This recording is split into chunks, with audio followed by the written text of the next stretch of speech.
अस्सलाम वालेकुम एवरीवन, कैसे हैं आप सभी लोग। उम्मीद करती हूँ खैरियत से होंगे।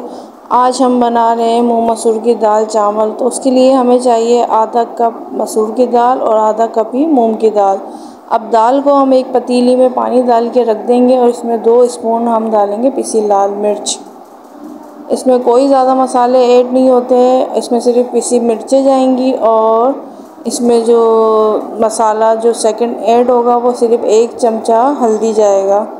इसमें हम 1 चमचा हल्दी शामिल करेंगे और इसको उबाल आने तक अच्छे से पकाएंगे।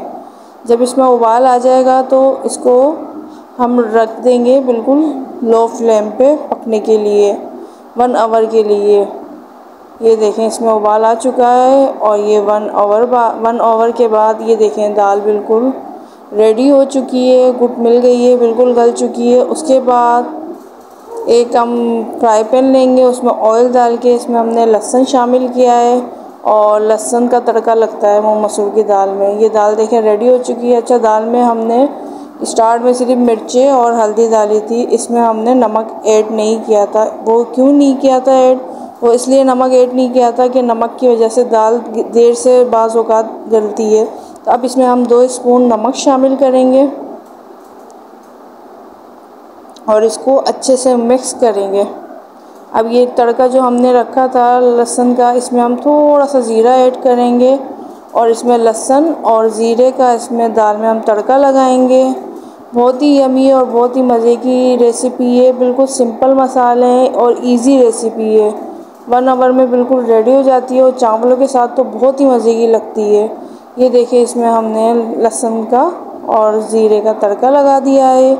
ये दाल हमारी बिल्कुल रेडी हो चुकी है और उसके बाद हम चलते हैं चावल बनाने के लिए। तो चावल बनाने के लिए हमें 1 चमचा ऑयल चाहिए। इसमें हमने ज़ीरा शामिल कर दिया है। अब ज़ीरा थोड़ा लाइट ब्राउन हो जाए उसके बाद इसमें अब इसके लिए हमने चावल 1 घंटे भिगो दिए थे। उसके बाद इसमें हमने चावल ऐड किए हैं और इसको हम दम पे रखेंगे 2 चमचे नमक डाल के। ये 2 चमचे हमने नमक इसमें शामिल किया और इसको हमने दम पे रख दिया 10 मिनट के लिए। ये देखें ये दम पे रख दिया है। ये 10 मिनट हो गए हैं। 10 मिनट बाद ये चावल हमारे रेडी हो चुके हैं और ये मज़ेदार सी दाल और चावल बहुत ही ये प्यारी खुशबू आ रही है विद अचार के साथ। बहुत ही यमी और बहुत ही टेस्टी बनते हैं। इजी रेसिपी है, आप लोग भी ज़रूर ट्राई कीजिएगा और मुझे बताइएगा कि आपको आज की ये दाल चावल कैसे लगे। मिलते हैं एक न्यू वीडियो में, तब तक के लिए अल्लाह हाफिज़।